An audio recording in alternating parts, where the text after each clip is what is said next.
Hello everybody, my name is Michaeldaley, and today we're going to do something a little bit different. I was tagged in the Broseph 15 challenge by Pantypool, and the Broseph, my sister from another mister, that's what I like to call Pantypool, and the Broseph 15 challenge contains 13 questions, which is kind of weird, but yeah, so there's 13 questions I have to answer, and then I have to tag people afterwards. So let's get down with business. First question. What year were you born? I was born in the year of Our Lady 1989 in the autumn month of October, which means I'm currently 25 years old and soon to be 26. 25, I'm going to be 26 next month. I was born in 1989, in case you needed little subtitles for what the fuck I just said. Anyway, first swear word. That wasn't a segue. My family was very easy with cursing, swear words, cuss words, whatever you want to call them. We called them curse words growing up. My father was an Irish truck driver from New York City. It was part of our culture. We didn't mean anything by it. It's nothing negative. We don't say it with venom or with anger in it. It's just their words to help move the sentence along. You get what I'm saying? So my first swear word, I don't know. I really don't. I probably went like this at one point when I was a little kid. Apparently I did that. I cursed when I was younger. I mean, but we always knew to keep that inside, to keep it amongst friends, that when we're out in public, kids should be seen and not heard and all that. I was very respectful, and yeah, that was that. We were inside the house, we were hooligans, but outside we were well behaved until we got smacked. Anyway, or unless we got smacked, or something like that. You know what I'm trying to say.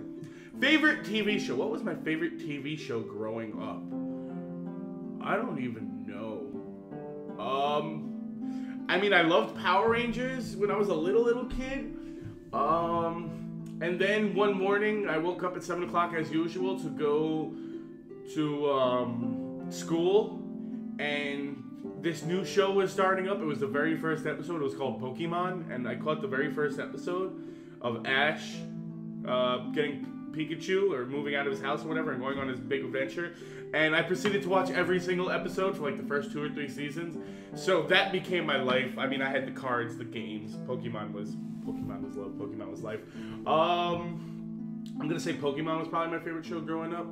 I mean, there have been a lot of others here and there, but that is the one that really strikes me. Until later on in the questions, and I remember, oh yeah. But yeah, we'll probably go with that. What advice would you give your younger self? I say this all the time. If I could talk to my younger self, I'd grab him, I'd hold him real close to let him know that I'm here for him, and I'd sit him down and I'd tell him to stay his ass in school.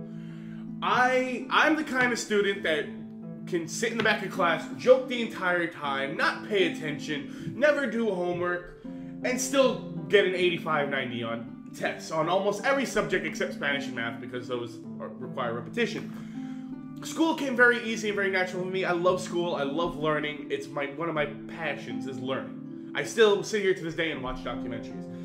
But I also have some sort of a level of common sense and personability. So at a very young age, I was presented with higher paying jobs, decent paying jobs, management jobs. And I thought, silly me, oh, I don't need to go to school. I got the jobs now. Lo and behold, I didn't realize I didn't want to do food service for the rest of my life. I don't want to be investing 70 hours every week of my life into a job. I want to do something that I actually want to do, like something with paleontology or astronomy, cosmology, which is the study of the cosmos, not cosmetics. That's cosmetology, it's different. But art history, something with history. I love these things. I sit here and I watch documentaries and I read books and I work on my own to learn these things. And if I would have stayed in school, I would have I had 4.0 semesters in college. That means I got a 4.0 every single class for that semester. School was easy for me. Should have stayed at school. I could be doing something so much better right now. Alas, I didn't. And that's what I would tell my younger self. Stay in school. Okay, so next. Number 5. Question number 5. Describe your clothing style. My clothing right now is, I want to call it Walmart chic. No, I have a very set style. Right now I'm wearing a lot of these. You can call them tank tops, white beaters, whatever you want to call them. The job I work at now is casual, so you can wear anything you want. You can wear a Van Halen t-shirt and a fuck you hat, or vice versa. But, so I wear this because there's a lot of moving. I lift boxes all day. So I wear one of these. If I'm going out, I'll probably put like a button down over this because the best friend of big people is layers. I hope you remember that. So one of these, button-down shirt, long pants. I don't own many shorts. I'm not a big shorts guy. My legs are too sexy for the world to handle because they are brolic. Anyway, favorite toy growing up. Does video games count as a toy?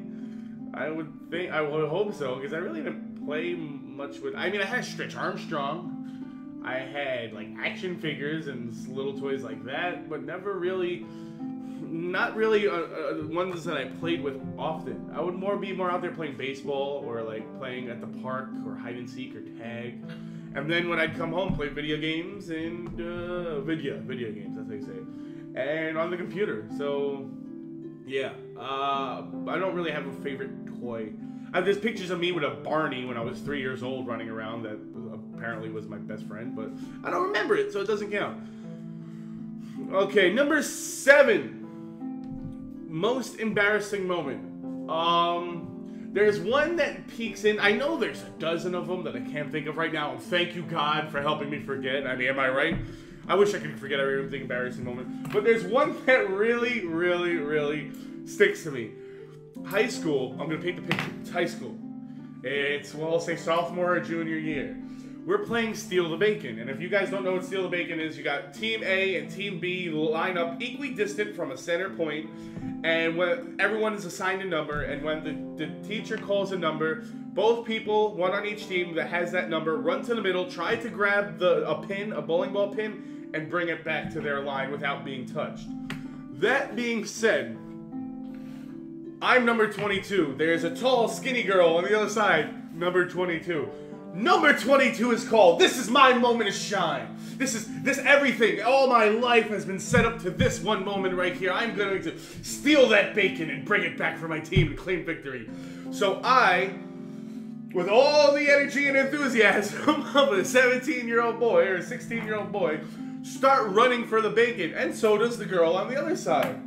We get till about 6 or 7 feet away from the bacon each, or about 14 feet away from each other. We make eye contact. I just poked myself in the nose. I hope I didn't cut my face. Anyway, we make eye contact. She starts slowing down. I try to start slowing down. Einstein, not Einstein, Newton. Whatever, an object in motion stays in motion. I tried to slow down and I couldn't. And she stopped at the bacon and I couldn't turn. I couldn't fall. I could only go forward. I had so much momentum in me. Boom! At top speed, oh my God, at top speed, I run into this girl and boom, lay her the fuck down. Oh my God, I feel so bad. And I fall, graciously, I fall. And I remember thinking, the only way to make this okay, for some reason, was if I made it a joke or something. So when I hit the ground, I kept rolling. Like I rolled for like 10 feet, over-exaggerating on how much energy I had for me to lose after I rolled like 10 feet. And everyone, like, we're surrounded by like fucking 60, 70 students. And gym classes in New York are huge. And it's like 2 or 3 classes put together in one. Well, anyway, they're all laughing hysterical. I just made a fool of myself, and the only thing I can remember is this poor girl getting up off the floor, holding her face, crying, saying, "It's only a game!" And I just fucking lost it. I was done. That right there had to be one of the most embarrassing moments of my life. I, over-enthusiastic, fucking almost killed this poor girl. And I will never be able to live that down. I forgot your name. I'm so sorry. You weren't in my class. But this one's for you. I'm sorry. I'm so sorry. But that's my most embarrassing moment. Let's go ahead and forget that. Okay,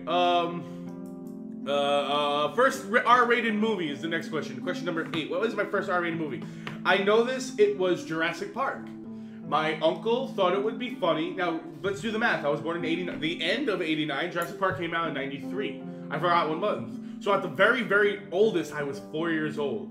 My uncle took me, my brother, and my sister to go see Jurassic Park. The only thing I remember were the people behind me laughing at me because I spent the entire fucking movie turned around crying. My eyes out. I was traumatized. I turned around for a second, the fucking T-Rex is coming at the screen. Done. I remember they had a brown paper bag because that's the only thing I looked at because the movie going on behind me was fucking too terrifying. So I don't know what my uncle was thinking. Don't bring a 3-year-old to go see Jurassic Park, especially the old one where it was still very serious and still like, holy shit, how do they do this? Yeah, first R-rated movie, Jurassic Park. All right. Favorite song growing up. My favorite song growing up, when I was just a wee little lad, was probably Time of Your Life, Good Riddance by Green Day. Now, okay, don't get it misconstrued. Don't get it twisted. My favorite band is Brand New. I will shout it from the house, the rooftops, whatever you need me to shout it from. I love Brand New. It's a slightly lesser famous pop punk band, but they speak to my soul. They're my favorite. But my favorite song was Good Riddance until 2005, when Green Day released American Idiot, which would go on to define my high school career.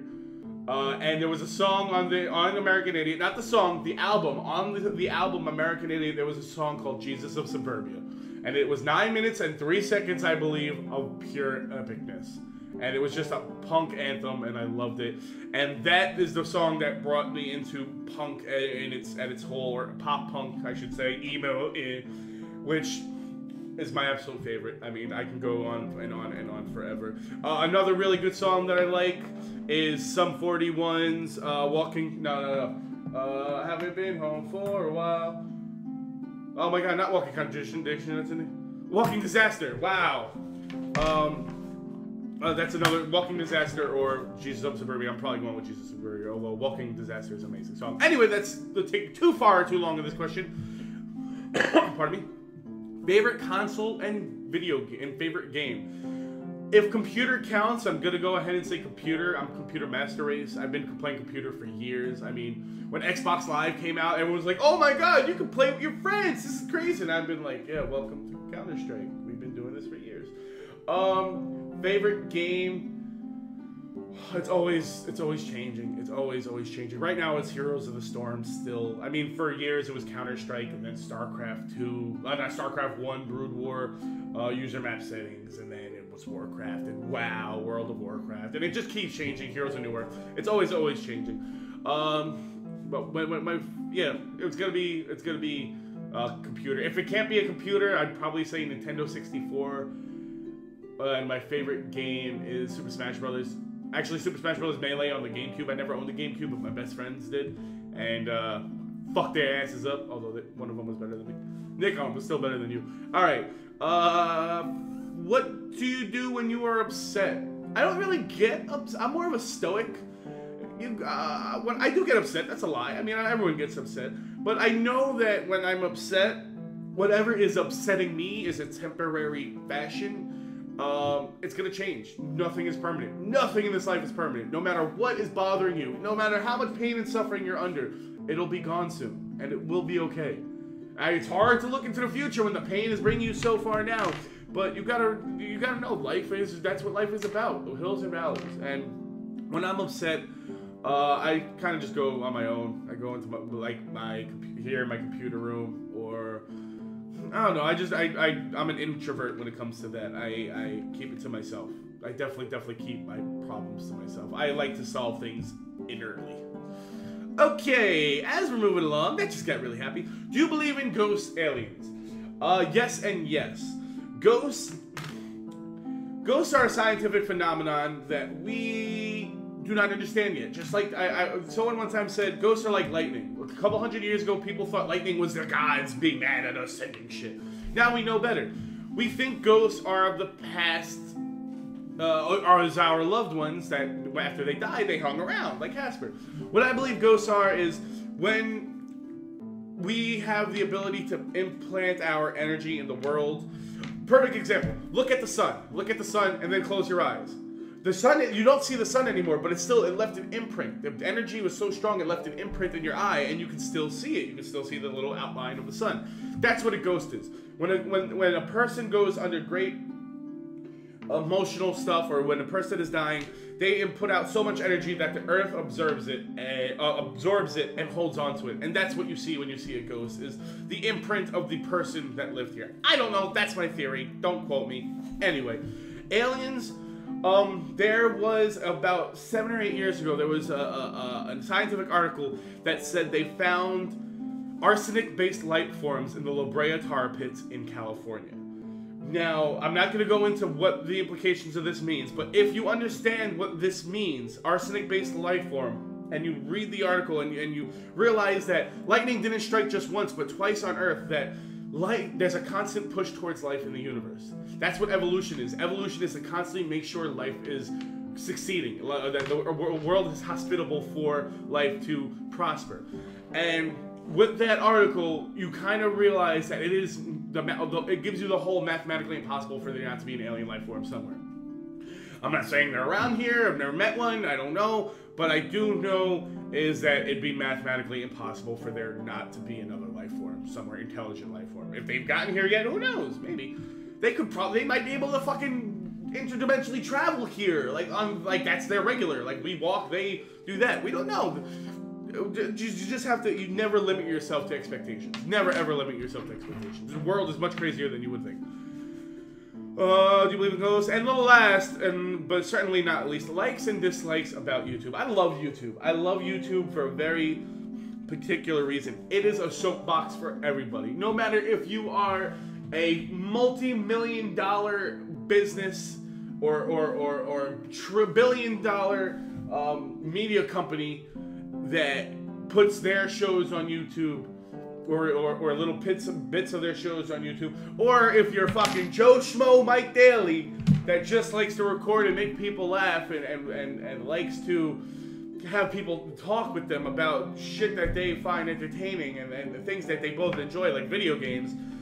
Everyone has the same power, the same level. We are an equal plane. Every person on this planet, and once again onto YouTube, is the same. Doesn't matter who you are, where you're from, what you did, as long as you love me. Okay. It doesn't matter who you are or where you're from. I gotta stop singing that. But you're the same here. Everyone starts with the same, and I love that. And what do I dislike about YouTube? I mean, the usual. It's hard to get recognized. It's impossible to get recognized. I'm not saying my content is any better than anybody's or is any worse than anybody's. I don't know. I'm a horrible judge at things like that. I just know that everyone says it, and it's so true from my experience. It's hard to get recognized. I would love for people to start sharing my channel on Facebook and some of my better videos that they find enjoyment with their friends and get the word out.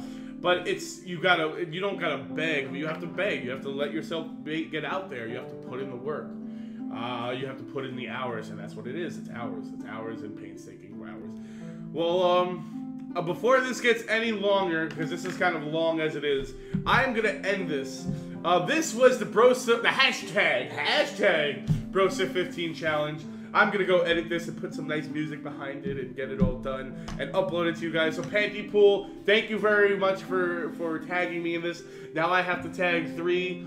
I'm gonna go ahead and, as per usual, tax my buddy Refraction. I swear to God, people are gonna start thinking his name is just my buddy. His first name is my buddy, his second name Refraction. Now I'm gonna go tag Refraction. I'm gonna tag Courtney, and I'm going to tag Schizophrenic. 3 people. Jolt Colt, Fraction, Courtney, Schizophrenic. You 3 guys, the 3 of yous. Yous guys over there gotta do this thing. And you talk to me and I'll get you started on how you do it. I know people, don't worry about it. But if you guys can do it, that'd be awesome. I look forward to seeing your video. I hope you guys all enjoyed this video. Any more questions, let me know below. Maybe I'll do another vlog answering more questions. I like these things. Well, anyway, thank you so much for watching. If you liked this video, you please like it. If you loved it, please subscribe. 4 more daily on the daily. Peace. Peace be with you and deuces.